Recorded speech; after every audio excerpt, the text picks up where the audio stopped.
Bueno, buenos días a todos y a todas. Buenos lo que los encuentre según el uso horario. Tenemos gente que está en la 1 de la madrugada, otros que están en su plena mañana y algunos otros que estamos en nuestro mediodía. Así que bienvenidos y bienvenidas a todos y a todas a esta comisión número 29, que es parte del noveno coloquio de investigación en diseño y se inscribe en esta 15ª Semana Internacional de Diseño en Palermo, que son todas actividades que están organizadas y en el marco del Instituto de Investigación en Diseño de la Universidad de Palermo. Nosotros somos la comisión 29 de 40 que han y seguirán sesionando en el transcurso de esta semana, con más de 600 investigadores y académicos que van dando cuenta de cuál ha sido su colaboración en el marco de las líneas de investigación y o del cuaderno del Centro de Estudios en Diseño y Comunicación, del que en este caso somos parte y venimos a socializar lo que fuimos investigando y publicando en nuestro cuaderno. En el día de hoy y puntualmente en la comisión que nos convoca, la temática es la cocreación en el arte, las artesanías y los diseños. Este es un cuaderno que está al salir, del que ustedes ya todos entregaron sus artículos y que está en diseño. Y les agradecemos mucho la participación.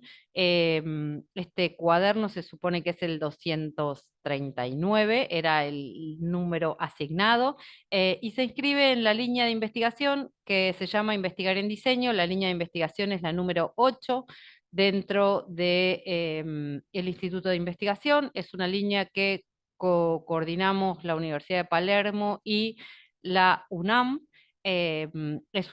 Y puntualmente este proyecto, la cocreación en el arte, las artesanías y los diseños, también es una investigación que desarrollamos entre la UNAM y la UP.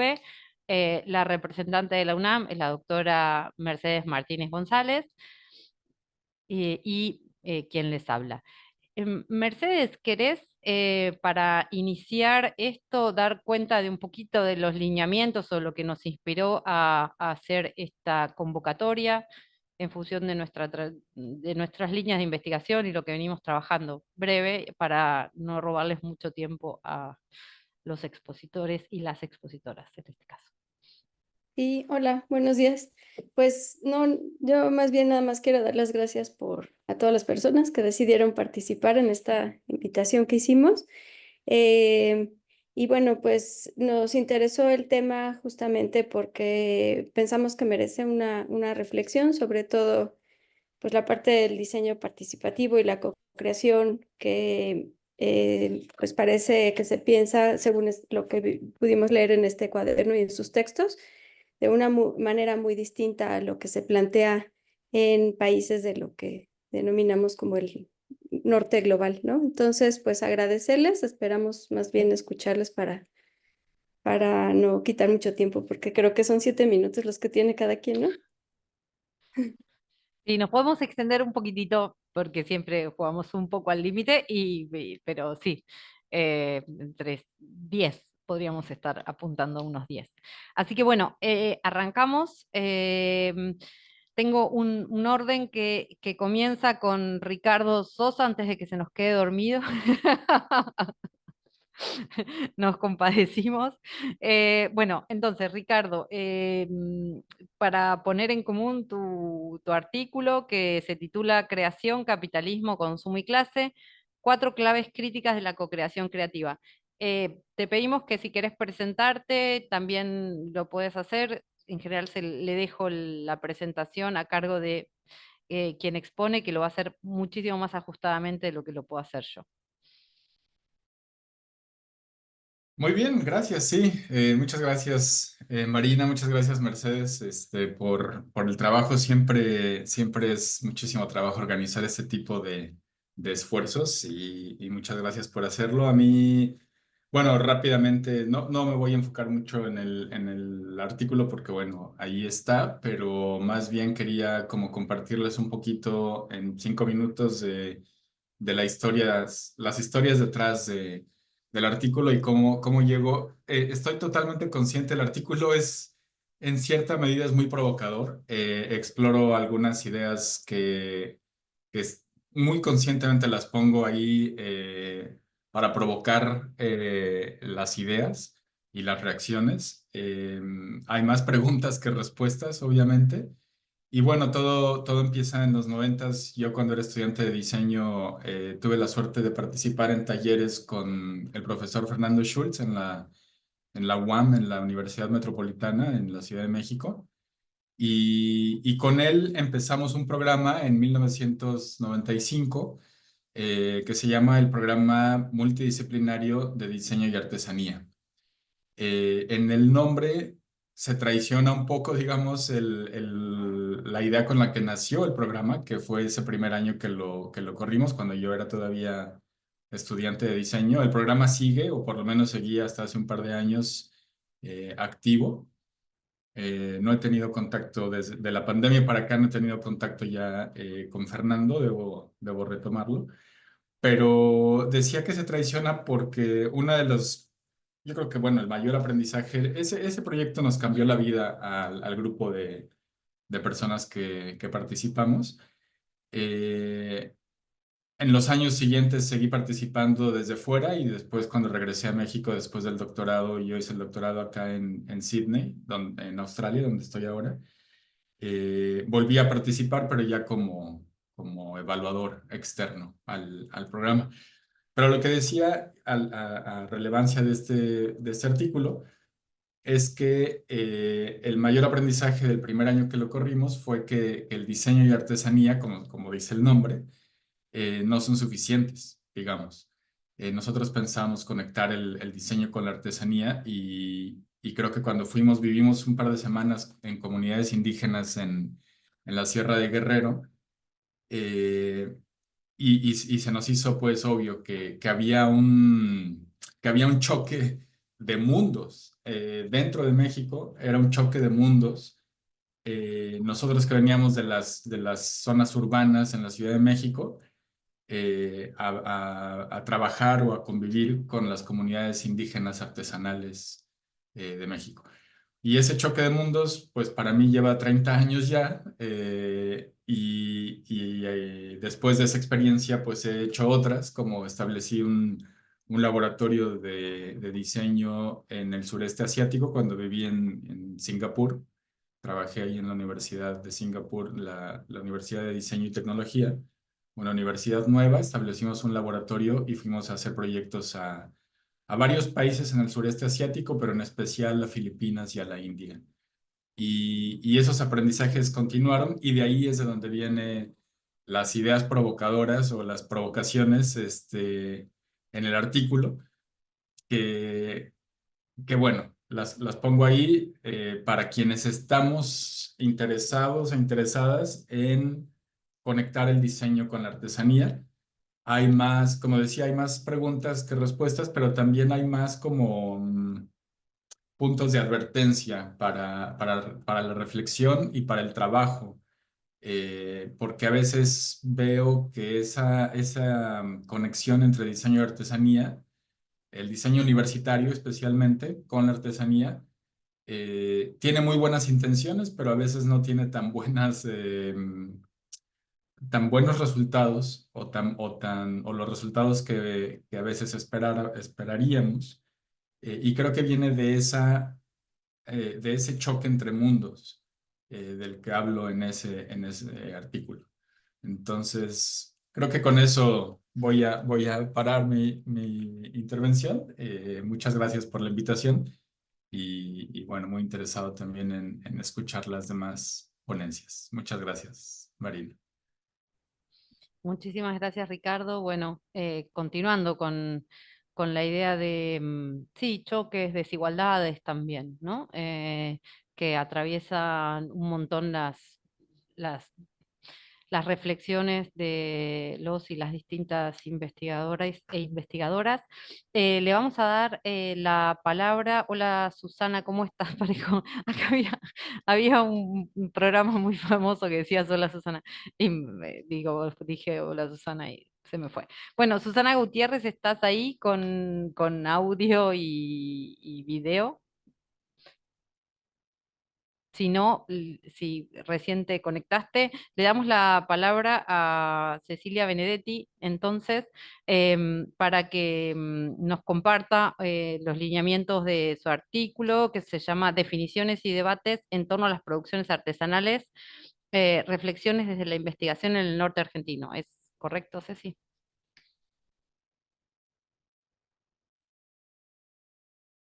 En realidad, bueno, le había cambiado el Sufrió nombre de unas la, pequeñas modificaciones. sí, ahora justo no lo tengo el nombre del artículo, cómo había quedado al final, pero igual encaja perfecto en ese título, así que no hay ningún problema.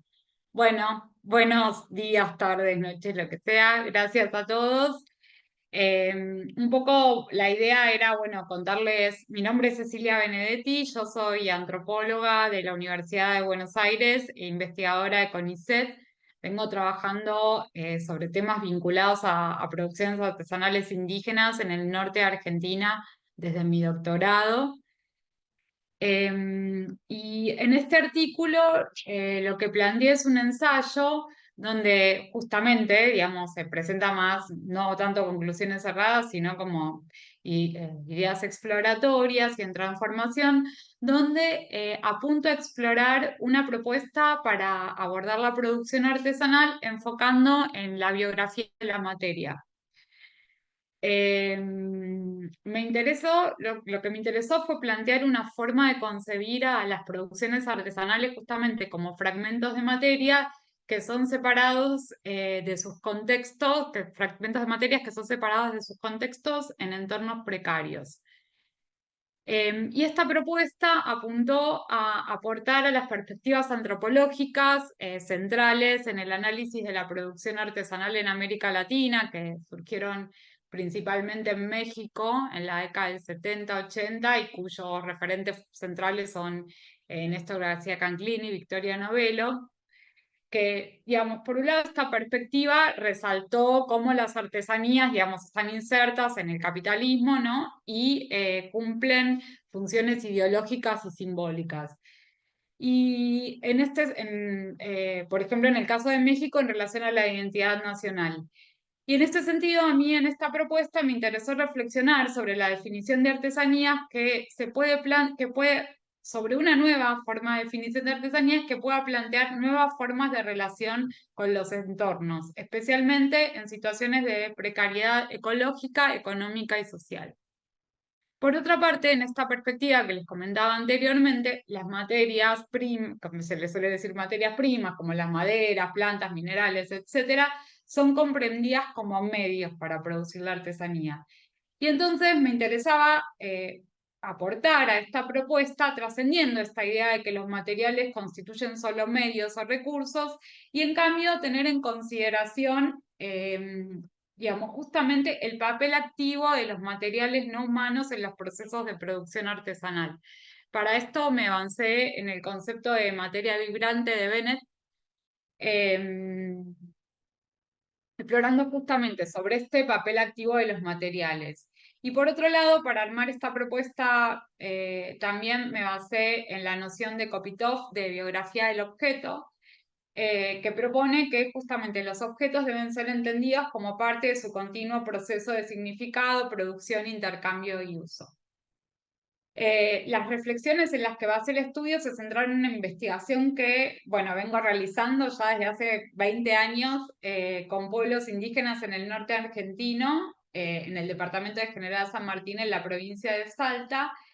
En el artículo me basé principalmente en mi investigación con el pueblo chané, pero también recuperé es un pueblo y principalmente la producción de máscaras de madera de palo borracho o yuchán, pero también recuperé mi experiencia con otros pueblos de productores de artesanías como los guaraní y los huichí. Entonces la idea, desde un poco para contar muy por encima de qué se trata el artículo, Desde esta propuesta de biografía de la materia, apunté a abordar las diversas transformaciones que atraviesan la madera, en este caso, al igual que otras materias, para conformarse como artesanías. Esto, por un lado, implicó considerar que el palo borracho o yuchán existe y crece en un entorno perturbado por actividades extractivistas. En el caso de la zona donde yo trabajo, la actividad hidrocarburífera y la producción sojera, y que existe como materia descartada por el interés capitalista. Al igual que otras materias con las que se elaboran las artesanías, constituye una especie que no reviste interés para el interés capitalista, ya que es descartada como madera blanda y por lo tanto no puede ser destinada a muebles o materiales para la construcción. En este sentido, la explotación capitalista, bueno, se centra en activos aislados, mientras que lo demás se convierte en maleza y desperdicio. Entonces me interesó como rescatar esta vinculación de la materia con el entorno, ¿no? En este sentido, García Canclini, en Las culturas populares en el capitalismo, señalaba que la comercialización artesanal implicaba la fragmentación del significado de las artesanías entre producción, intercambio y consumo, y me interesó sumar a esta propuesta la separación de la materia del entorno, ¿no? Y paralelamente, ¿no? De los procesos de desigualdad económica y social que atraviesan este entorno. En el artículo muestro cómo en la elaboración de máscaras, buena parte de los procesos productivos están centrados en controlar la actividad de la madera. La introducción de diversas técnicas con este fin se desarrolló en conjunto con el incremento de la comercialización de artesanías en la búsqueda de lograr consistencia y de producir objetos más estables, más durables. Como decoración o como recuerdo, estas materias se van transformando en soporte de objetos que deben mantenerse intactos a través del tiempo. En este sentido, la propuesta del artículo es pensar cómo de cosas vibrantes, de materias vibrantes, pasan a un régimen que busca controlar esa vitalidad inherente para conformarse como objetos durables. Esto se acentúa también en los procesos de comercialización artesanal, porque en general la venta de máscaras, al igual que otras artesanías, se realiza principalmente en canales específicos, ¿no? Como mercados artesanales, tiendas de regionales o tiendas de objetos de decoración. En este sentido, centrada en objetos durables, esta forma de circulación separa las artesanías de la esfera de los intercambios de las cosas definidas como perecederas, como podrían ser las ferias, donde, donde sí se comercializan, por ejemplo, en el contexto local. Al mismo tiempo, podemos pensar que la conformación de las artesanías como objetos patrimoniales acentuó esta idea de lo durable. Esta forma de concebir a la producción artesanal en tanto objetos que deben permanecer inmodificables se consolidó a través de las políticas de colecciones que se desarrollaron desde fines del siglo XIX, y por lo tanto podemos pensar que la patrimonialización no solo instituyó un régimen en torno a la autenticidad y a la valoración cultural de las piezas, sino también un régimen en torno a la materia. Entonces, como preguntas finales, la idea del ensayo fue proponer algunas ideas para pensar qué implica considerar a las artesanías como fragmentos de materia, como emergentes de ecologías perturbadas. ¿Cómo podemos pensar en otros aspectos en relación a las producciones artesanales? Bueno, básicamente esa fue la idea del artículo muy resumida, pero digamos, era una propuesta más bien teórica y ensayística, ¿no? Muchísimas gracias, Cecilia. Sí, la idea es que quienes quieran indagar en profundidad en primera instancia vayan y lean el texto en cuanto esté publicado.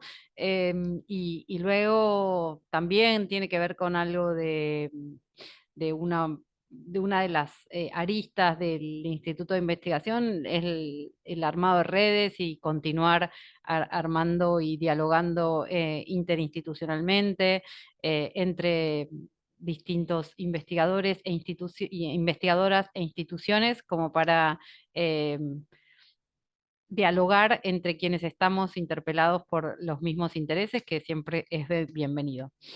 Así que mil gracias, Cecilia. Le damos la palabra. Estoy tratando de de contactarme con uno de las participantes, pero no estoy logrando, entonces continuamos con quienes ya tienen audio y cámara.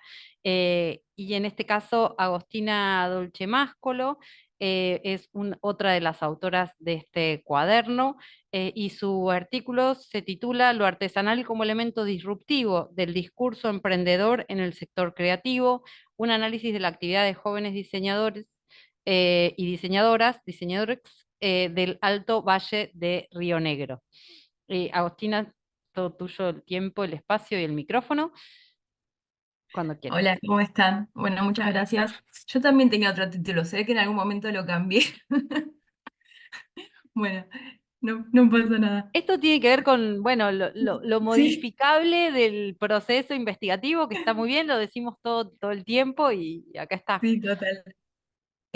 Bueno, este artículo es parte de una investigación que desarrollé en el marco de una beca postdoctoral de CONICET, acá en Argentina. Yo vivo en Río Negro, en la región de la Patagonia Norte. em, Actualmente soy docente en la Universidad Nacional del Comahue y la Universidad Nacional de Río Negro. Bien, un poco el objetivo del artículo fue analizar cómo los emprendedores vinculados al diseño o de diseño de esta región, en su mayoría jóvenes, pensemos en un marco de entre 18 y 40 años más o menos, disputaban sentidos a la retórica imperante del emprendedor a partir de discursos que vamos a asociar en el artículo o a tensionar con la idea de lo artesanal o cierto ethos artesanal.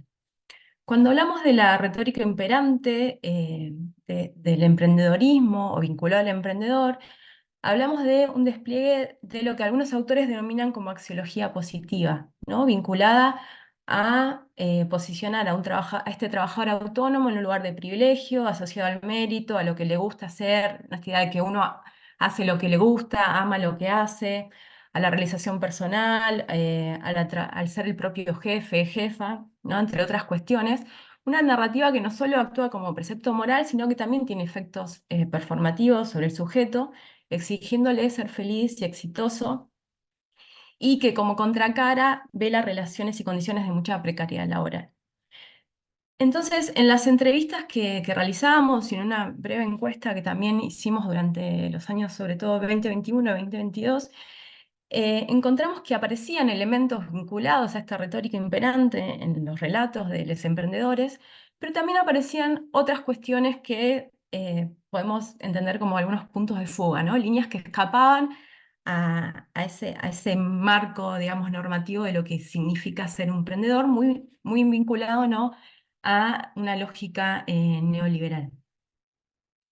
Entonces, la idea de este artículo, también un poco en línea con lo que venían proponiendo los colegas, ¿no?, fue poner a rodar una idea y tratar de pensar algo por fuera de cuestiones que yo venía investigando, incorporando nuevas lecturas y ver en qué medida podía buscar conceptualizar o dar algún marco para pensar estos puntos de fuga, ¿no?, y complejizar un poco la idea de lo que se entiende por emprendedor. En este caso específico, vinculado a emprendimientos de diseño. Entonces, en este cruce entre lo artesanal, ¿no?, y el diseño, a mí lo que me interesó sobre todo es pensar de qué manera esta forma de concebir o experimentar el quehacer y el ser emprendedor en el sector creativo de esta región específicamente podía ser leído e interpretado esta concepción artesanal o desde una noción de lo artesanal que nos permita complejizar esa identidad emprendedora desde la cual esas personas además se conciben e identifican, ¿no?, como emprendedores, sin caer en reduccionismos. Entonces, como punto de partida, tomé el libro de Sennett, El artesano, como para establecer algunas claves de lectura, sobre todo porque dado el gran abordaje digamos, al no presentar tantas limitaciones o permitir como hablar de distintas actividades vinculadas al artesanal, ¿no?, sin anclarlas en un tiempo o en una cultura específica, también nos permitía cierta flexibilidad, ¿no? Para establecer o pensar algunas categorías analíticas con cuestiones que quizás normalmente no son asociadas a la idea de lo artesanal. Entonces, a partir de un poco tomando Sennett, ¿no? y otros autores, empezamos mi idea fue pensar un poco esta cuestión de lo artesanal y armar un posible marco analítico para empezar a leer estos puntos de fuga o de quiebre que yo veía en las entrevistas. Para eso tomé 3 dimensiones, una dimensión material, donde me pregunté cómo se piensa el proceso de creación de un objeto o producto, cómo aparece la idea de presencia o de marca en los objetos y incluso en los servicios que realizan ofrecen estos emprendedores, en los discursos de estas personas, cómo se piensan y trabajan los materiales. Una dimensión práctica vinculada al desarrollo de un oficio. Y ahí me preguntaba, ¿no? ¿Cómo se construye el oficio? ¿Qué formación tienen estos emprendedores?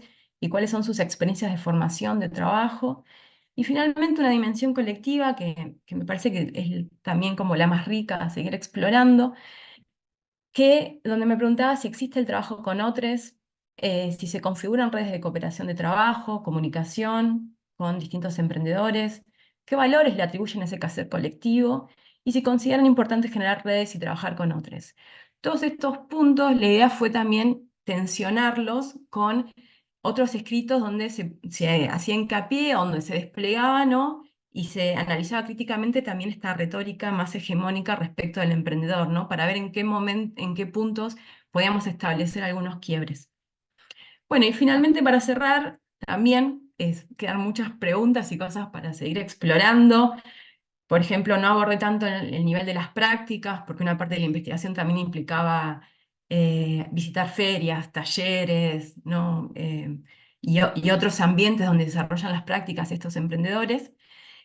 Tampoco abordé una dimensión que a mí me interesaba mucho, que tenía que ver con la dimensión temporal del trabajo, ¿no? Vinculada a la pausa, a la reflexión, a la contemplación, a otras cuestiones que también me parece escapan a esta lógica más neoliberal.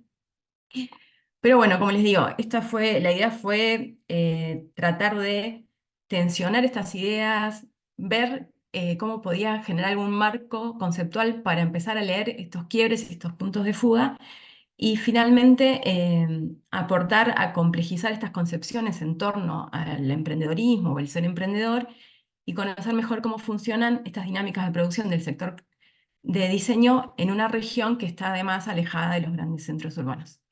Muchas gracias. Muchísimas gracias, Agostina. Y de nuevo, nos quedamos con ganas de leer más y saber más acerca de la investigación, y claramente toda investigación, más para una publicación, requiere un recorte, así que esperamos futuros artículos en los que puedas ahondar en esas aristas que tuviste que dejar afuera de esta publicación. Em, Vamos a avanzar entonces, y le vamos a dar la palabra a Laura Cherche. No sé cómo se pronuncia, ¿así? Chierchi, sí. Ah, sí, bien, perfecto. Así. Ella presentó un artículo en coautoría con Mariano Fresoli, cuyo título, a ver, si está mal, vamos con la lógica. Si lo modificaron, seguimos con la lógica de la comisión, que se llama Codiseño de Artefactos en la Agricultura, Apertura, Prácticas y Desafíos. Sí, ¿Lo también modificaron? cambió No. el título, pero bueno, somos dinámicos. ¿Viste? Eh, Bueno, ¿Puedo esto, compartir pantalla? Voy a ser muy breve igual. obvio, no pasa nada, está genial. Genial. Mientras les voy contando, soy diseñadora industrial. Me gradué en la Universidad Nacional de La Plata, hice mi doctorado en la FADU UBA y actualmente tengo una beca postdoctoral del CONICET en el Centro de Investigaciones para la Transformación de la UNSAM. ¿Ven bien? Genial. Bueno, un poco el objetivo del artículo es analizar el proceso de apertura, participación y codiseño de artefactos en el ámbito de la agricultura familiar en Argentina, Si bien no tiene que ver en sí con lo que es la artesanía, que veo que están muchos ustedes, la agricultura familiar es un sector tradicional de trabajo todavía bastante artesanal y de baja escala, no estamos hablando de una agricultura orientada al agronegocio, entonces hacer diseño en este sector también genera muchísimas reflexiones y este choque de dos mundos del que estaban hablando. Y bueno, el concepto de apertura tiene una definición bastante imprecisa y una falta de claridad sobre qué aspectos se pueden abrir, en qué circunstancias y con qué resultados en el marco de lo que es el proceso de desarrollo de una tecnología, ¿sí? o de un artefacto. Y para analizar ese proceso de apertura, ahora les voy a mostrar los casos, que es lo más interesante. Lo que hacemos, esto es parte de mi tesis doctoral, lo que hicimos fue dividir el análisis en dos grandes dimensiones. Una es cómo se abre el proceso de diseño y desarrollo, es decir, qué actores participan, en qué instancias y con qué nivel. Y por otro lado, cómo es la apertura de la tecnología, así cómo se piensa el acceso, es un acceso más excluyente, es un acceso libre, etcétera, ¿no? O sea, ¿cuándo se puede considerar un artefacto, una tecnología como un diseño abierto? Los casos de estudio que tomé son parte del Instituto de Investigación y Desarrollo Tecnológico para la Agricultura Familiar del INTA, donde hice gran parte de mi tesis doctoral. Una es una ensachitadora y pasteurizadora de leche de baja escala que se realizó con los tamberos de la zona de Abasto, que lo que permite es que los productores sean los que puedan acceder al canal de distribución, ¿no? Que puedan generar el proceso del alimento en el marco de sus organizaciones. Y el otro caso de estudio son envases para cadenas cortas de comercialización de productos agroecológicos, que también viene a fortalecer este circuito que ya se está dando de la venta directa entre los productores y los consumidores. Como les contaba, una de las dimensiones del análisis es quién participa, quiénes son los actores y cómo se dan esos encuentros participativos, ¿no? Yo, por una cuestión de brevedad, voy a mostrar brevemente uno de los casos. La tesis contempla bastante más. En el caso de los envases, lo que se hizo fue desde un primer momento citar a todos los actores involucrados, no solo a los productores familiares, sino también a los transportistas y a los consumidores, incluso a los organismos de control, para establecer un encuentro participativo en donde se van definiendo, digamos, en algún sentido, cuáles son los parámetros que ese diseño tiene que abordar. Esto acerca mucho lo que es el proceso de diseño a una alternativa que después esté más validada. De modo posterior, digamos, esto se hizo con la Cátedra de Diseño de la Universidad de La Plata, se desarrollaron varias alternativas y se pusieron a funcionar en el marco del sistema real, ¿no? Los productores usaban las bolsas camisetas, que se ven ahí a la derecha, y lo que se hizo fue desarrollar una serie de indicadores para tratar de determinar cuál era la alternativa óptima para los involucrados en el proceso. La opción elegida, digamos, generaba algunos cambios, ¿no? En este circuito de distribución, entonces también lo que se hizo, digamos, en cuanto a la participación, es realmente generar una votación si los actores involucrados estaban de acuerdo en involucrar este producto en su sistema, ¿no? Esto es el resumen de algunas de las instancias participativas, ¿no? Los proyectos duran años y hay muchas instancias. Además, yo puse 3 como que fueron claves. Y después la otra faceta de un poco lo que analiza el artículo es, bueno, ¿cuándo podemos considerar que una tecnología es abierta o facilita el acceso o sí, permite una distribución más bien equitativa o distribuida? Y ahí hay varias facetas que nos pueden ayudar a entender esto mejor. Una tiene que ver con cómo se reproducen estas alternativas en el territorio. Por ejemplo, en el caso de los envases tienen un final abierto, o sea, se fabrican mediante las cooperativas textiles que pueden generar cambios en el diseño en caso de adaptarse a nuevas organizaciones de productores. ¿Cuál es la capacidad de reparación de esas tecnologías? También vamos a decir que si yo fomento una capacidad de reparación más alta, la tecnología va a ser más abierta y va a tener más acceso. ¿Cómo es el acceso? Si es gratuito, libre, si hay un esquema de negocio. Hay cuestiones también que tienen que ver con la propiedad intelectual. Se discute mucho si hay una propiedad intelectual cerrada, bueno, quién es el autor, en un proceso, digamos, colaborativo. También hay para investigar mucho sobre las licencias abiertas, ¿no? Que permiten otras modificaciones de los diseños y también protegen a esos diseños. Y por último, la importancia de las estrategias de cómo se divulgan estas tecnologías y cómo se expanden. Todo eso muy brevemente en el artículo está todo más desarrollado. Bueno, y como conclusiones, sabemos que la apertura en ecodiseño es esencial, pero merece cierta atención y ir tomando ciertas decisiones a lo largo del proceso. Las tecnologías pueden ser abiertas o pueden estar reguladas por la propiedad intelectual, esto depende del contexto. Es más importante tratar de entender cómo se da este desarrollo y si se comparte la información. Estas categorías que presentamos pueden ser una guía para definir o analizar nuevos proyectos y lo que sí podemos afirmar es que integrar la apertura desde las etapas iniciales, sobre todo desde el planteamiento del problema de diseño, mejora la aceptación del producto, reduce los costos y optimiza el desarrollo. Muchas gracias. Muy resumido todo. Muchísimas gracias, Laura. Sí, celebro que estén todas y todos tan ajustados con los tiempos, porque eso nos va a dar lugar, si no quiero, a poder armar algún tipo de dinámica de articulación y que no sea todo tan expositivo, porque entiendo que si seguimos así vamos a tener unos minutos para poder dialogar entre nosotros y nosotras. Así que te agradezco muchísimo. Sí, hay un montón de preguntas. Uno se queda así como con ganas, pero ya vamos a conversar. Vamos a seguir en el eje que abre un poco Laura, que ya también mencionó Ricardo, y Agostina particularmente, que tenía que ver con la articulación entre diseño y artesanía. Y tenemos el artículo de eh, Andrea Daniela Larrea Solórzano, con esto le damos la bienvenida a Ecuador y a la UTA, cuyo artículo se titula Entre la artesanía y el diseño se produce el bordado Salasaca. Hola Marina, muchas gracias.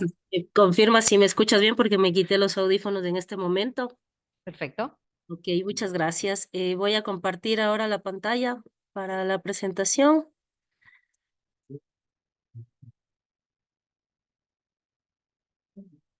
Y bueno, ahí me confirman si se ve todo correcto.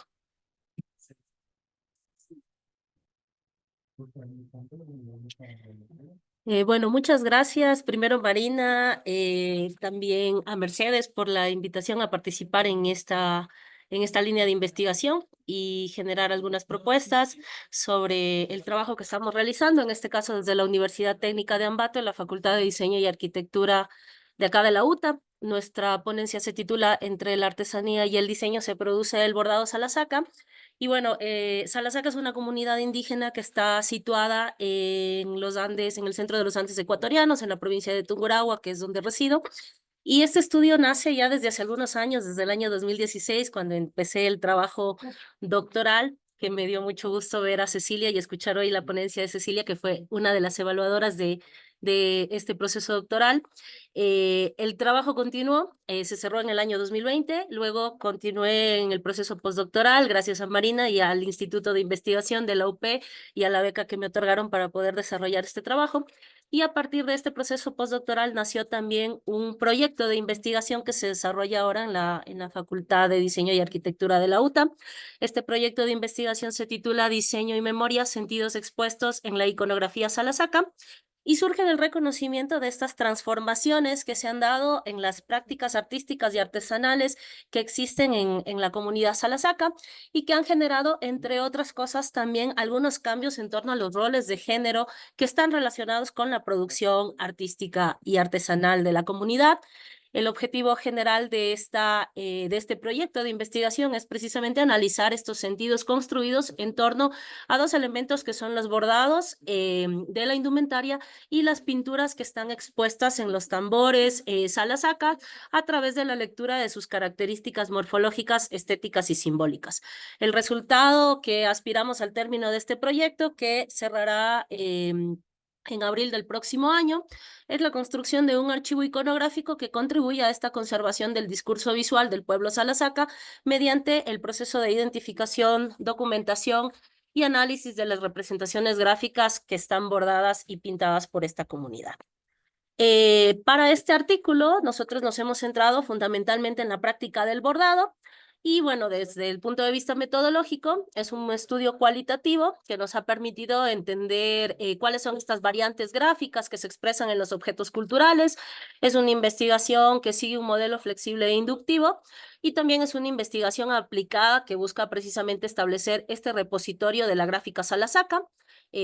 Para desarrollar este proceso hemos utilizado algunas fichas, primero unas fichas de análisis para las manifestaciones culturales estéticas que se producen en la comunidad y luego también una ficha de análisis semiótico gráfico de la propia iconografía Salasaca, en la que en un primer momento definimos cuáles son las esferas de clasificación taxonómica que se elaboraron para el caso de la gráfica Salasaca y también algunos elementos tanto connotativos como denotativos que nos permiten dar lectura a estas representaciones gráficas. Para este proceso fue necesario establecer estas esferas de clasificación iconográfica Salasaca que luego del análisis nos han permitido definir 8 niveles taxonómicos que nos permiten orientar cuáles son o cuál es este proceso de creación o de definición de los motivos que están bordados y pintados en el caso de la comunidad Salasaca. Y a partir de estos recursos, en el artículo lo que se presenta es un análisis del bordado como un medio expresivo cultural. Lo que están viendo ahora son algunos de los motivos tradicionales más antiguos de la comunidad que se representan en la indumentaria, fundamentalmente en los pantalones masculinos y en las blusas que utilizan las mujeres para algunas ocasiones especiales.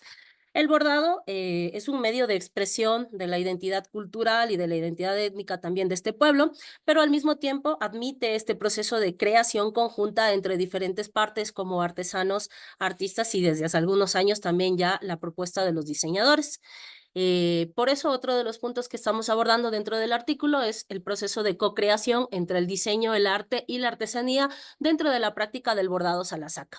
La imagen que ustedes observan en este momento es de Fanny Masaquiza, una de nuestras compañeras de trabajo dentro de este proceso, una mujer que está dedicada a la práctica del bordado en la comunidad Salasaca y que ha recuperado un poco también este proceso para las mujeres, porque desde mediados del siglo pasado las prácticas artísticas en el caso de esta comunidad se empezaron a concebir como exclusivas de los hombres. Entonces las mujeres un tanto fueron dejando de lado todos los procesos que conocían del tejido, del bordado, de la pintura, y hasta hace algunos años existía una visión de que únicamente los hombres de la comunidad podían ser parte de este proceso. Entonces algunas mujeres, incluidas Fanny, han empezado a transformar también esta visión, desarrollan algunos talleres en los que recuperan las prácticas de bordado tradicional de la comunidad, pero también han hecho algunas variantes precisamente desde esta relación que existe con el arte y con el diseño. Fanny dirige una tienda taller que se llama Nash, que está ubicada en el centro de Salasaca, y es básicamente un espacio de producción de moda con identidad milenaria que, como ella lo señala, impregna el pasado en el presente. En su trabajo se pueden encontrar elaboraciones de prendas para las mujeres exclusivamente, como el mote pelado, que es una prenda propia de la comunidad Salasaca, y también algunos paños sunsu, que son pañuelos que usan tradicionalmente los danzantes. Los bordados de forma el elemento, digamos, en el que se puede encontrar la mayor cantidad de bordados en el caso de Salasaca son estos pantalones que utilizan los hombres, que se denominan calzones catatumba y hierbabuena, dependiendo de la celebración para la que se pueda utilizar. Entonces, nosotros en este momento, en el proceso de investigación, lo que hemos hecho es ir rastreando cada uno de los motivos que están presentes aquí, como el colibrí, el pavo real, los venados, la representación, por ejemplo, de los soldados. Acá tenemos un perro, esta franja inferior que se utiliza que representa los quingos, los caminos, también algunas plantas que son propias de la zona, como el maíz, por ejemplo, que están representadas en esta propuesta de los bordados.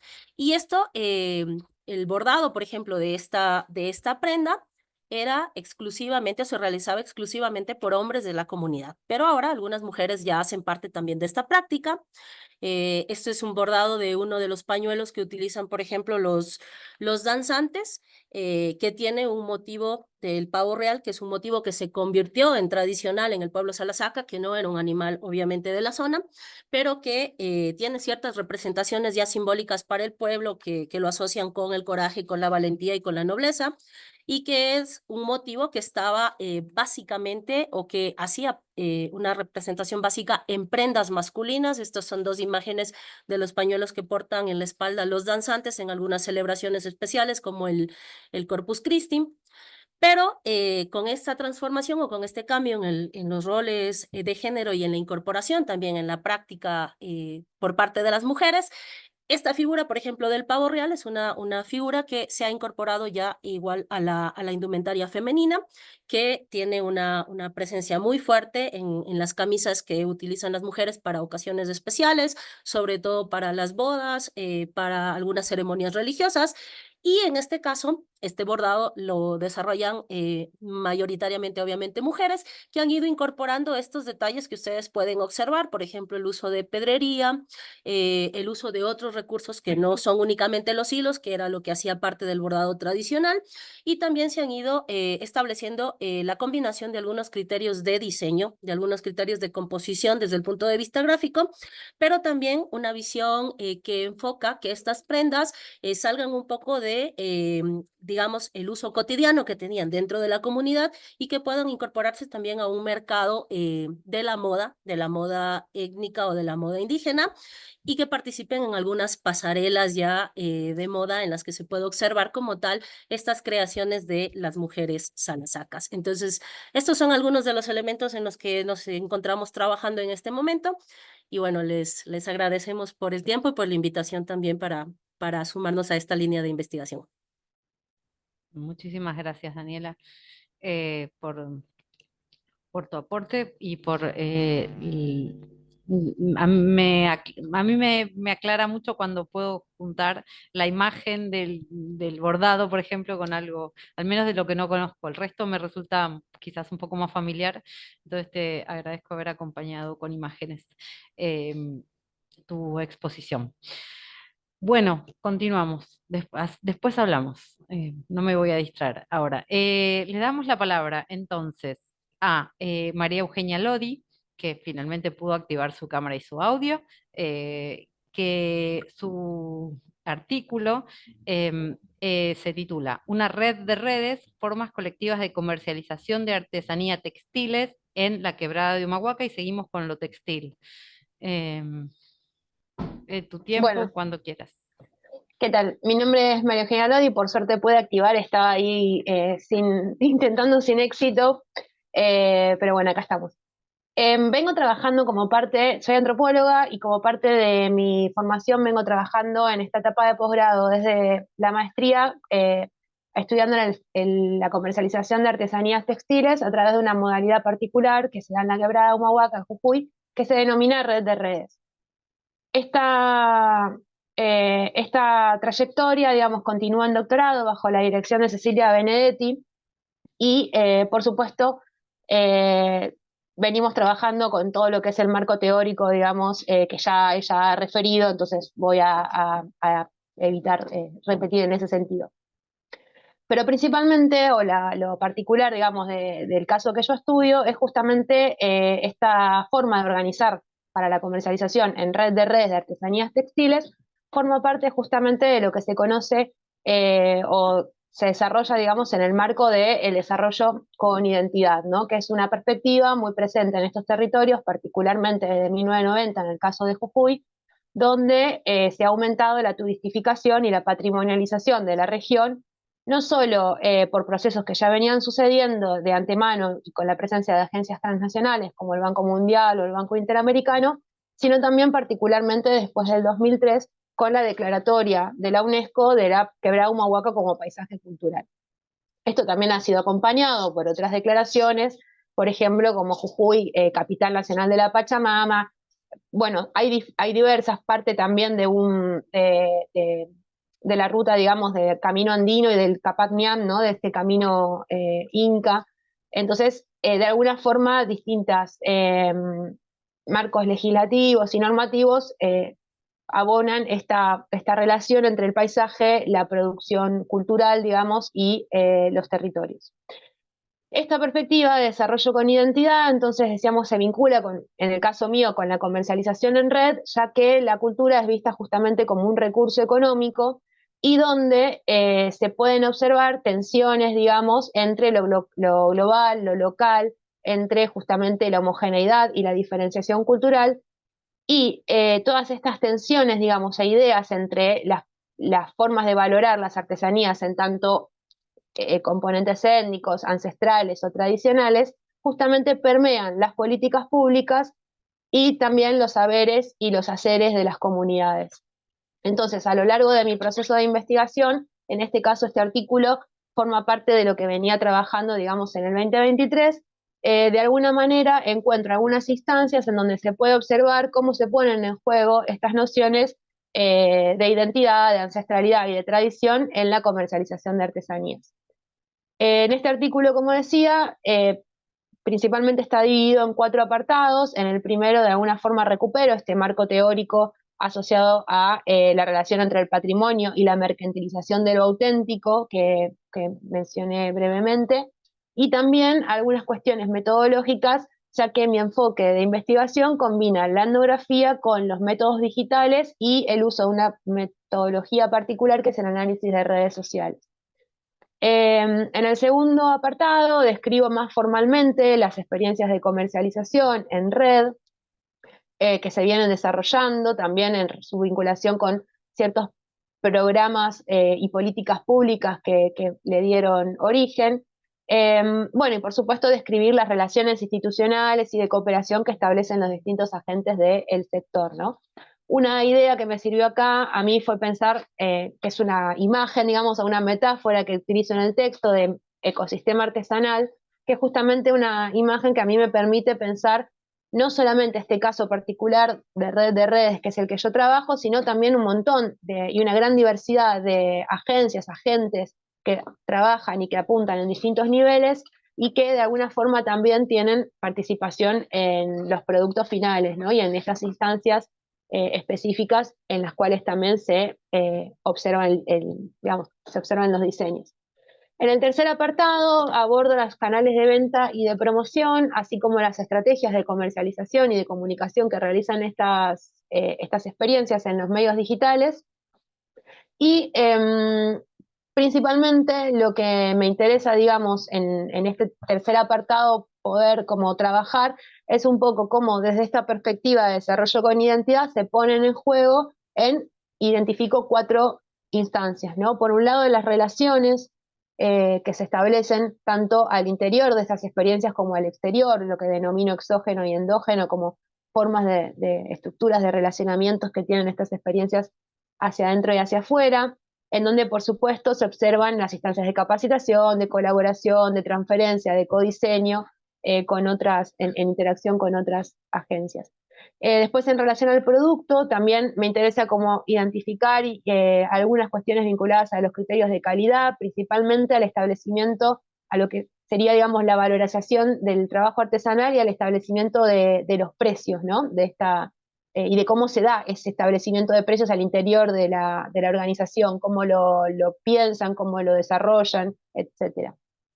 Después, en relación a los canales de venta y comercialización, también analizo, por un lado, el sitio web, la página web de esta experiencia, así como también las redes sociales que utilizan estas experiencias, Facebook e Instagram, donde de alguna forma es posible ver cómo estas imágenes, digamos, se construyen o se refuerzan, ¿no?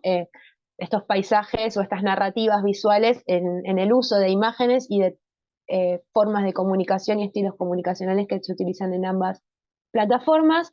Y por último, en el apartado, digamos, de conclusiones, bueno, retomo todo esto presentado y principalmente me interesaba justamente no resumir el apartado de conclusiones, sino básicamente como sintetizarlo en algunas preguntas que tal vez son un poco las que me movilizaron a mí al escribir este artículo y que de alguna forma intento dar cuenta, aunque como comentaban algunos compañeros no queda del todo, digo, hay más preguntas abiertas que cerradas.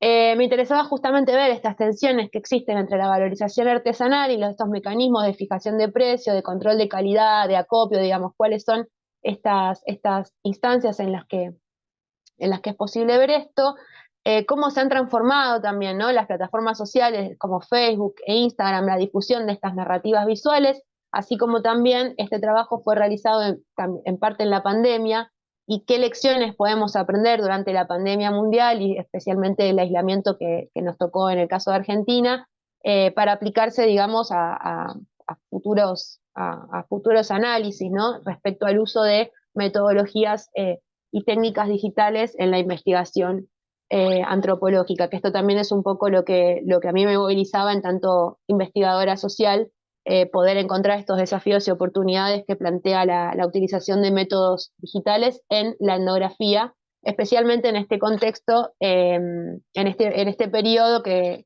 fue suspendida cualquier otra forma de contacto o de asistencia, o inclusive en el caso de las experiencias de comercialización, donde solo quedaron comercialización online, ¿no? En este momento. Así que bueno, eso creo que es. Muchísimas gracias, María Eugenia. Sí, y también cuando estaba pensando, cuando uno de los principales medios de comercialización en este momento es Internet, es el online, digamos, independientemente. Es un dato, digamos, como... Por supuesto, sí. Lo que sucede es que tal vez estas experiencias no lo tenían tan aceitado hasta ese momento. O sea, yo vengo trabajando en antropología digital hace un montón de tiempo y por supuesto viendo experiencias en las digitalidades previas a la pandemia. Pero creo que la pandemia lo que hizo fue un acelerador de un montón de procesos y de mecanismos, no solo en la comercialización, sino también en esto. Actualmente nosotros estamos reunidos acá y tal vez esto hubiese sido un evento y ahora ya bueno, estamos todos muchos más familiarizados, ¿no? con la digitalidad. Y eso es un poco también lo que me interesaba ver, cómo se habían adaptado estas formas. Totalmente. Bueno, ahí ya me estoy yendo y estoy entablando diálogos, pero estoy un poco más relajada con el tiempo. Ya identifiqué Sí, yo cómo me vamos a apuré poder... y tengo preguntas también, así que Dale, ya las anoté para genial. el resto. Qué buenísimo. Bueno, entiendo que, y si hay alguien en la sala, vieron que uno le habla ahí, si hay alguien en la sala que no identificamos como porque no tiene el nombre, etcétera, entiendo que con Oscar Acuña Pontigo cerramos al listado de oradores que han participado en el cuaderno. Si alguien se me pasó o está con otro nombre, etcétera, avise ahora. No, bueno, bien, estamos. No, porque a veces pasa, o se conectó recién, bueno, las cuestiones eh, de la digitalización que permite un montón de cosas, pero a veces complica otras.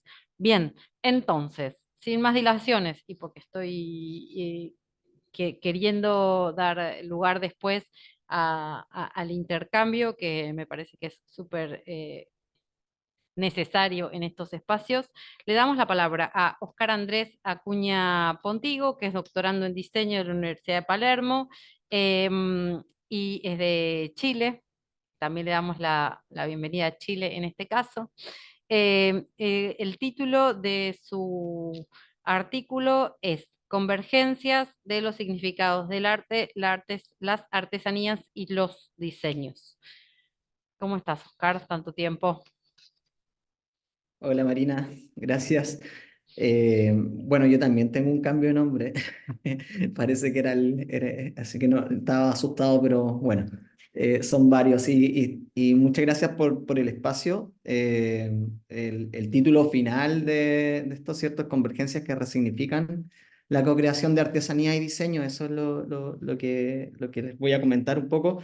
Brevemente, ¿cierto? Yo quería voy a desordenarme un poco, ¿cierto? Y quiero partir como por esta imagen que está acá, que es un estudio Huanco, que es un producto que se adjudicó el año pasado el sello de artesanía, Excelencia Artesanía en Chile. Y que fue un poco lo que motivó estos escritos, no este producto en particular, sino que esta relación que existe entre el diseño y la artesanía, y cómo convergen en el objeto, ¿cierto? Así como entendemos que los procesos proyectuales pueden ser distintos. Los estudios que estoy haciendo, voy a volver acá, ¿cierto? En mi doctorado tienen que ver con el proceso proyectual y cómo interactúa con otros ámbitos. Y desde la trayectoria profesional y académica hemos trabajado con mucho, desde acá, desde la Universidad del Paraíso, con artesanos en el sur de Chile, ¿cierto? Y desarrollando desde investigaciones, laboratorios, como asistencias técnicas, y siendo parte también de los jurados de los fondos Cultura del Ministerio y del jurado del sello Artesanía. Y por lo tanto hemos visto esta relación o este entramado que ocurre, ¿cierto? Finalmente en el objeto. Eso es lo que quiero como un poco abordar. Y en el texto lo que abordo, ¿cierto? Tiene que ver con esos bordes, límites o significados que giran en torno a la artesanía y el diseño, que siempre son muy difusos porque ya los propios del diseño son difusos, ¿no? O sea, parto de esa premisa. Y en el texto parto, ¿cierto? Reflexionando respecto a la fragmentación, que también es uno de los temas que hemos visto anteriormente en los anteriores artículos, y cómo la fragmentación del conocimiento también afecta a los oficios creativos. Cuando hablamos de fragmentación del conocimiento, la mayoría de los autores se refiere al ámbito disciplinar o institucionalizado en el conocimiento disciplinar de las universidades, por ejemplo, pero los oficios también tienen una fragmentación que van aislando un poco los materiales, la metodología, los procesos, y como dice Ortiz, ofrecen una visión fragmentada y parcializada de la realidad. O sea, no podemos ver la realidad cuando empezamos a fragmentar estos oficios. Los significados que se van imponiendo en estos campos, hago la discusión ahí en el artículo, tampoco es que esté resuelto, planteo que se distinguen en lo teórico, o sea, existe una diferencia teórica, pero sin embargo se encuentran en lo práctico, es decir, en el hacer. Por ahí hablamos también del acto productor, de la poiesis, ¿cierto? Como ese término que definía el hacer productivo, ¿cierto? En algún minuto, y que como esa poiesis o ese hacer encuentra, ¿cierto? A estos dos ámbitos en el objeto. Y por eso vuelvo ahora a esta imagen, que es un poco cuando voy desarrollando el artículo, que planteo que el objeto emerge como principio de origen y convergencia, ¿cierto? Ahí hay una frase de Papanek que puede ser muy antigua, pero parece ser muy reciente cuando hablamos de esta convergencia, cuando dice que todos estos métodos de construcción demuestran la elegancia de la solución, posible gracias a la interacción creativa de herramientas, materiales y procedimientos.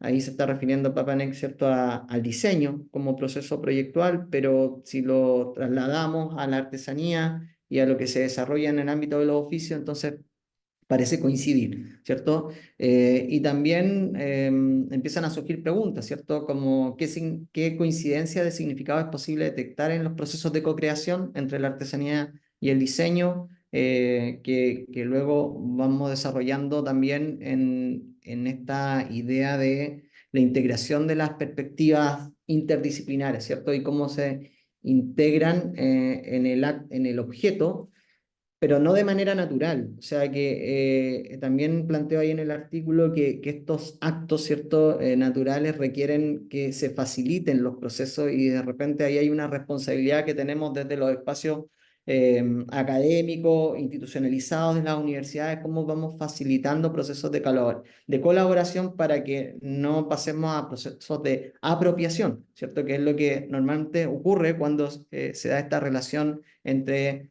los diseñadores, las diseñadoras y las artesanas y los artesanos. Ahí se produce un quiebre porque también es una responsabilidad de las universidades entender o abordar los procesos de colaboración, ¿cierto? Respetando los ámbitos culturales que ello plantea. Entonces, bueno, acá muestro también en el artículo, doy cuenta de unos ejercicios, me atrevo a decir, ejercicios o experiencias que hemos desarrollado desde la Universidad del Paraíso con artesanas y artesanos, porque no alcanzan a hacer un proyecto ni tampoco una investigación como tal, porque están en ese proceso todavía, ¿cierto? Pero nos permite entender que la colaboración es relevante, que podemos trabajar procesos proyectuales con artesanos y que podemos, ¿cierto?, también construir de manera colaborativa.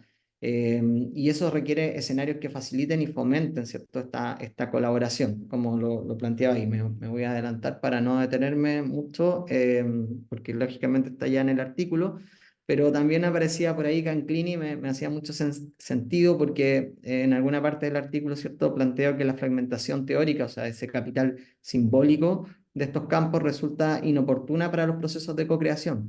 Y Canclini decía que hace varias décadas que la epistemología desacreditó las pretensiones positivistas y evolucionistas que pretendían, mediante un avance incesante de las ciencias sociales, brindarnos un paradigma para el conocimiento uniformado del mundo. Es decir, que este conocimiento uniformado del mundo, que es un poco las tendencias también capitalistas que se van planteando en los espacios académicos también, no atentan contra la co-creación, y eso es algo que tenemos que empezar a hacernos cargo. Esto es un poco lo que hacia donde se está moviendo el artículo, porque ya está entregado, pero luego surge como esta idea que es de un ejercicio del doctorado que hicimos en un módulo que terminó con un artículo sobre diseño, arte, tecnología y ciencia, donde convergen estos escenarios, y ahora lo que quiero hacer es un poco darme cuenta, o sea, no es que lo que quiera hacer, sino que lo que me doy cuenta con este artículo es que la artesanía converge a todos estos ámbitos. Entonces, ¿cómo? No lo sé muy bien, dejo ahí la pregunta, pero es lo que me tiene pensando en este minuto. Y un poco para cerrar como conclusiones preliminares de esta reflexión que estoy haciendo, es que a partir de reconocer un espacio común, se resignifican los procesos creativos y poner los conocimientos a disposición del objeto para derribar fronteras, traspasar límites que se presentan solo como una construcción cultural de posiciones hoy día en la sociedad. Por lo tanto, es imperativo adoptar perspectivas más integradoras y holísticas para abrir oportunidades de exploración, innovación y de creatividad en la co-creación entre la artesanía y el diseño, algo que parece ser muy natural, porque desde el origen del objeto es natural, en los escenarios institucionales, como las universidades, no se da de manera tan natural. Y eso es como los cuestionamientos que me estoy haciendo ahora, ¿cierto?, desde el artículo. Así que muchas gracias. Bueno, muchas gracias, Oscar. Em, y ahora entonces nos doy la palabra a todos y a todas para quienes quieran hacer comentarios, preguntas, quienes estén en la sala participando, también pueden hacer preguntas y comentarios vía chat, como para poder abrir el diálogo. Y sí, voy a hacer abran los micrófonos, digo, como entiendo que quizás nos acoplamos, para mí es menor con respecto a, hagan uso de la palabra, del espacio. Dale, Eugenia. Bueno, ¿qué tal? Quería consultarle a la compañera Daniela, tenía una pregunta, tengo varias, pero bueno, esta después voy a dejar. Me llamaba la atención lo que estabas mostrando en las imágenes, te quería consultar porque no veo bien, estoy con la tablet. Hay unos bordados en los casos de las mantas o de masculinas que mostrabas de colores, parecían ser a máquina, ¿no? No. Los bordados son manuales, todos manuales. Sí, son todos bordados Ah, manuales. porque el primero que mostrabas en los masculinos, yo lo veía bien y me parecía que podía ser a máquina y te quería preguntar si había una distinción también en roles de género en cuanto a la tecnología, si había algo, digamos, como a máquina los varones, a mano las mujeres, pensé que tenía que ver con eso, pero no son todos manuales. Sí, son todos manuales. De hecho, en la comunidad hay como una resistencia, digamos, eso sí, porque vienen prendas de otros sectores que, no sé si te referías a este, comparto ahí la imagen. A este, No, al naranja, a los grandes. a los de los... Eso, pañuelos. ese, al Son anterior. todos a mano.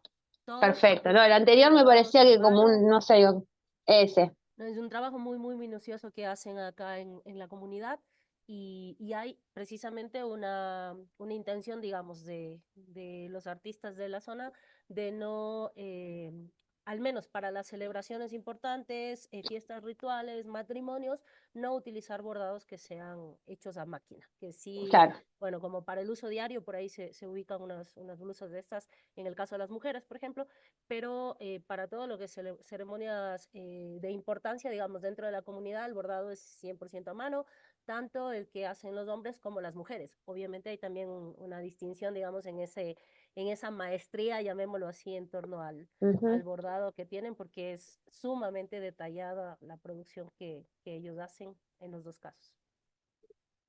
Ah, buenísimo, gracias. Okay.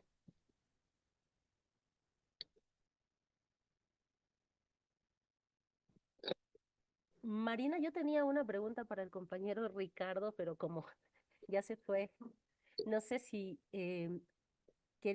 no sé si tú conoces algo más sobre este programa que él mencionó, que era un programa entre diseño y artesanía de la UNAM, o Mercedes, porque Mercedes acá es la mencionó representante algo. oficial. Ajá.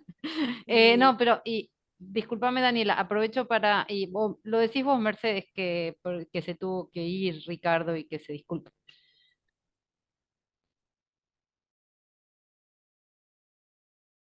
Sí, sí, se disculpa y se tuvo que ir porque donde está ya son las 2 de la mañana, pero no sé, cuando expuso Ricardo se me fue el internet, pero entiendo por lo de su artículo que evidentemente hemos leído varias veces, que se refiere a un programa de la UAM, ¿cierto? ¿Sí? Sí, es un programa, bueno, hay un profesor en la UAM Azcapotzalco que tiene muchos años trabajando con Disculpa, ¿podrías repetir el comunidades. nombre, Mercedes? ¿Qué fue Sí, lo que claro, se apellida Schulz, pero ahorita si quieren se los anoto en el chat. Ajá. Y no sé si él hizo referencia justo a eso, a que regresó a una comunidad y hablaban de este profesor chileno, de hecho, era el compañero Oscar, ¿sí? Sí, ahora les anoto el nombre. Fernando Schulz, sí. Fernando, muchas gracias. Schulz, sí.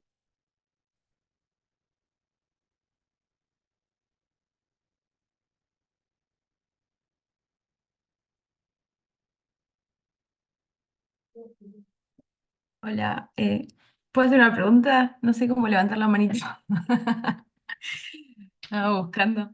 No, le quería hacer una pregunta a Eugenia. Bueno, me dieron ganas de leer tu artículo, pero ya que estamos acá, aprovecho a preguntar. Yo venía laburando mucho con tecnologías digitales en mi tesis doctoral, esto fue medio como una deriva de postdoc, pero también en el trabajo que estuve haciendo hice como mucho relevamiento, ¿no? Y observación en redes sociales, básicamente en Instagram, que era donde más se mueven y comercializan los productos de los emprendedores de diseño, ¿no? Y de muchos emprendedores en general. Entonces, y siempre tuve, o sea, siempre busqué como desde investigación doctoral en adelante, ¿no? Yo vengo más de trabajar no soy socióloga, pero más de ese palo, de la sociología.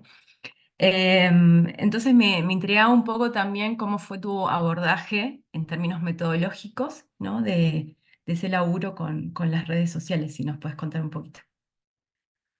Sí, en realidad acá en el artículo es solo como un ensayo, o sea, digo, un ensayo no en términos de escritura, sino como es una pequeña muestra, digamos, no abordo demasiado toda la cuestión metodológica sobre todo. Principalmente yo lo que establecí fue como una especie de enfoque mixto, donde, porque inicialmente yo quería trabajar en las digitalidades, solamente en las digitalidades. Después, bueno, fueron como sucediéndose o ingresando campos territoriales y fue transformando, ¿no? Y después volvió capaz con más fuerza la digitalidad después que se declara la pandemia y el aislamiento. Pero básicamente yo lo que trabajo es a partir, digamos, de autores como, bueno, Richard Roger, Cosinets, que son autores que de alguna forma plantean como ciertos métodos, y ahí hago un uso mixto de entendiendo esta distinción entre los métodos digitalizados y los métodos digitales.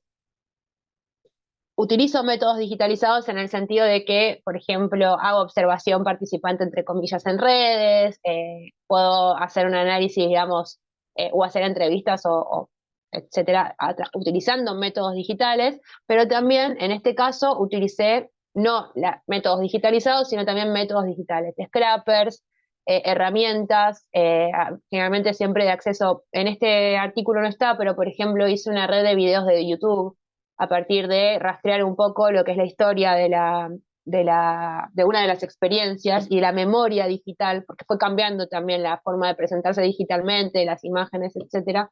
Entonces hago una red, por ejemplo, de videos y analizo cómo se conectan esos videos a partir de los comentarios. Y bueno, el contenido de los comentarios que dejan también las personas que lo ven. Muchas de esas cosas, en el caso de la red de videos, por ejemplo, es una herramienta que lo desarrolló el equipo de Amsterdam, de Richard Roger. Entonces, es una herramienta que ya está libre, gratuita y que uno baja y lo utiliza, ¿no? Dentro de esta iniciativa de métodos digitales. Entonces es un poco como también artesanal la manera de unir y coser, por decirlo de alguna forma, todo lo que son los resultados que uno mismo produce de primera mano. Por ejemplo, bajo, copio comentarios de Instagram o de YouTube y encuentro ideas asociadas o sentidos que se pueden ver ahí. Y también hay una parte más automatizada que es tal vez, a mí no me gusta mucho la idea de caja negra, pero digamos, pero es un poco como uno puede entender cómo está hecho, pero ya se le escapa al control, sobre todo de gente que quizás no desarrollamos nuestras propias herramientas. Yo no programo, entiendo más o menos cómo pueden estar hechas, pero no me programo yo mis propias herramientas. Entonces, bueno, ahí hay un poco como esos desafíos de unir y de poder como trabajar con esas dos dimensiones, ¿no? Datos que uno produce y datos que también de alguna forma son hechos, pero que la magnitud de poder analizar eso, la gran cantidad, digamos, esas facilidades que a veces permite cierta automatización, también nos trae a nosotros un corpus de datos que nos permite hacernos preguntas, ¿no? Interrogarlo desde también nuestras propias, sí, como ejes que ya establecimos previamente. Pero un poco el enfoque es eso, es mixto. Es etnográfico y también valiéndome, digamos, de ciertos desarrollos computacionales y por supuesto también de estadísticas, ¿no?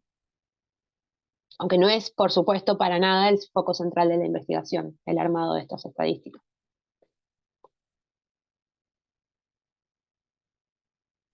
Buenísimo. ¿Alguien más quiere comentarse, preguntar algo? Yo solo Perdón.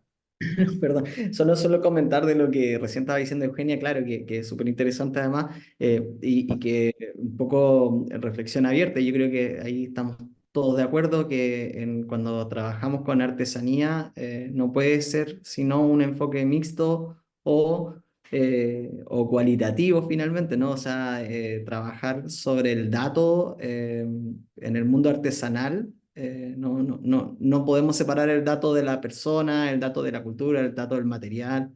Entonces, un poco lo que yo estaba escuchando de todas las exposiciones, finalmente siempre hay como un tema etnográfico súper potente desde distintas perspectivas. O sea, se involucra en la comunidad, se involucra con las personas, y es súper interesante saber qué está ocurriendo en distintas partes, ¿no? O sea, eso es un poco la lectura que hacía, así que eso, gracias por convocarnos, Marina y Mercedes.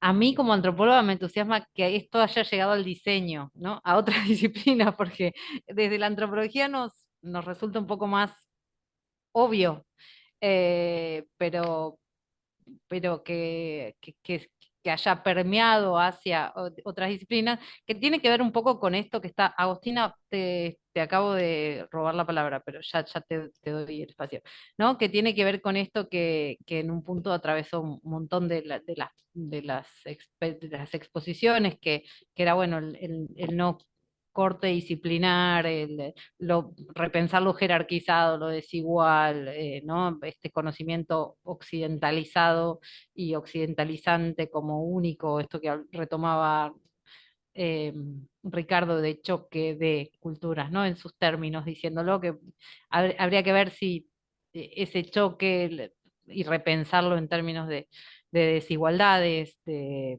y de si hay una cultura, digamos, esto ya lo dice hasta, bueno, la antropología lo trabajó un montón, ¿no? Que no hay ni una ni muchas, digamos, hay mundos directamente en función de concepciones epistemológicas que orientan praxis directamente. Entonces, bueno, como repensar todo ese bagaje en un punto desde el que concebimos y hacemos mundos. Agustina, dale. No, bueno, me surgió otra cosa ahora respecto a esto que decían. Está buenísimo, nada, lo que decías Eugenia y también Oscar. Em, y también pensaba, porque para mí también es como digamos, un espacio de problematización y que no está muy resuelto, ¿no? Esto de cómo pensar metodologías para pensar determinados problemas, ¿no? Vinculados mucho a plataformas de redes sociales y que en varios trabajos que yo había empezado a leer, también desde del palo más de la antropología, había como varias etnografías digitales, pero en espacios, por ejemplo, de gamers, ¿no? Entonces ahí como que uno podía ver más claro.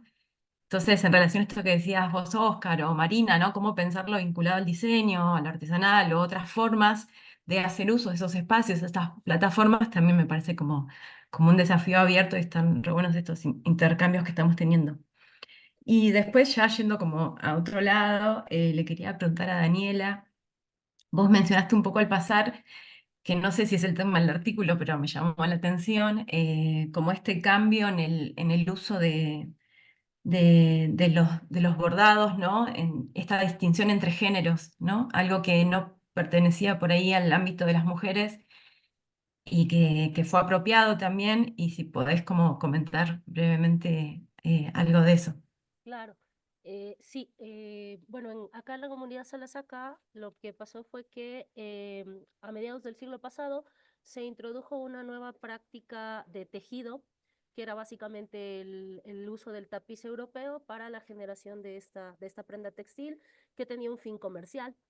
Y por algunas circunstancias, bueno, para esos años, a inicios del siglo pasado más bien, la comunidad Salasaca era todavía una comunidad aislada, que tenía muy poco contacto con los pueblos mestizos, y la forma en la que un poco se empezó a abrir, digamos, este escenario con la comunidad mestiza fue a través de la iglesia. Entonces la iglesia empezó a enseñar a algunos hombres de la comunidad el español. Les enseñaba religión, pero también el español. Y luego, quienes aprendieron español, que fue un grupo muy reducido en su primer momento de artesanos de la comunidad, o más bien de hombres de la comunidad, a ellos se los llevó luego a la ciudad de Quito para que conocieran esta nueva práctica de tejido, que fue en 1952, la primera vez que ellos tuvieron contacto con este nuevo telar europeo y con esta forma de tejido. Entonces, la introducción de este tipo de producto, o el desarrollo de este producto, que era básicamente los tapices, que ahora son muy conocidos en la comunidad es reconocida por esta generación de tapices, hizo que los hombres se fueran involucrando cada vez más en esta práctica del tejido, y de a poco todas las experiencias que habían también del lado de las mujeres involucradas al tejido o a las prácticas artísticas se fueron quedando de lado, porque este cambio generó mayores ingresos económicos también en la comunidad. Entonces los hombres decidieron dedicarse plenamente a la producción del tapiz y también a la generación de los bordados. y o sea, transformó completamente los roles de género porque las mujeres abandonaron de forma total esta práctica. De hecho, las mujeres son muy pocas las que, por ejemplo, desarrollan tapices, las que hacen ahora prendas de vestir que no sean básicamente los textiles llanos. Y también en los bordados, igual el bordado se empezó a asumir como una práctica masculina. Y entonces las mujeres jóvenes ahora, cuando uno les consulta sobre este proceso de ser parte del bordado o de la pintura sobre todo, ellas dicen que no tienen condiciones, o sea, creen las más jóvenes que los hombres tienen ciertas habilidades que las mujeres no tenemos. Y entonces se ha formado esta idea ya desde en los años 1950 para acá, que se transformó como tal este proceso. Y entonces ahora hay un grupo de mujeres que en cambio está rompiendo esa idea porque recuperan o reconocen que previamente sí las mujeres participaban de este proceso. Y obviamente como son mujeres jóvenes que están también viviendo ya este momento contemporáneo, no, si bien hacen la práctica del bordado tradicional, también están haciendo estas incorporaciones o hacen estas propuestas relacionadas con el diseño, sobre todo porque Salasaca, bueno, es una comunidad que está acá a media hora de Ambato, de la universidad donde trabajo, y aquí en la universidad tenemos una carrera de diseño, ahora es la carrera de diseño textil e indumentaria, antes fue la carrera de diseño de modas, y hay muchas mujeres, hombres y mujeres de la comunidad que también estudian aquí la carrera. Entonces ellos están incorporando todo este proceso también de transformación, no solo en la prenda, sino en estos elementos adicionales que tienen que ver con el bordado. Pero es un proceso bastante duro. De hecho, ahí la imagen que yo les mostré, por ejemplo, de Fanny, su abuelo es uno de los tejedores más reconocidos y de los artesanos más reconocidos en la comunidad. Y, por ejemplo, el señor, cuando nosotros lo entrevistamos, cuando trabajamos con él rechaza un poco las intervenciones que su propia nieta está haciendo, esta incorporación de la pedrería, de los elementos. Él dice que eso o sea, es un tanto acabar, digamos, con la cultura salasaca. Pero las mujeres más jóvenes, el grupo con el que trabaja Fanny, que son alrededor de 20 mujeres y 2 niños que están aprendiendo también la práctica con una mujer, no con un hombre de la comunidad, tienen esta visión nueva, o sea, de sumar sus motivos tradicionales, pero también con una propuesta de diseño que circula incluso en el mundo de la moda. Eso. Interesante la arista última, ¿no? La de las tensiones entre las transformaciones, inclusive, digo, porque eso es una discusión que se ha repuesto un poco más en relación con, bueno, cuando viene el diseñador y sugiere modificaciones o transformaciones de acuerdo al mercado, pero acá cuando nuevas generaciones, y acá podemos dar lugar a análisis digamos, interseccionales también en términos no solo de clases, sino en términos etarios, cuando vienen las nuevas generaciones o no, cuando hay tensiones entre lo nuevo, las modificaciones o no al interior de la comunidad, que también está atravesada por sus propias experiencias y esto, la universidad, etcétera, ¿no? Historias de vida. ¿Algún comentario? Si no, le damos la palabra a Mercedes que haga el cierre de esta comisión.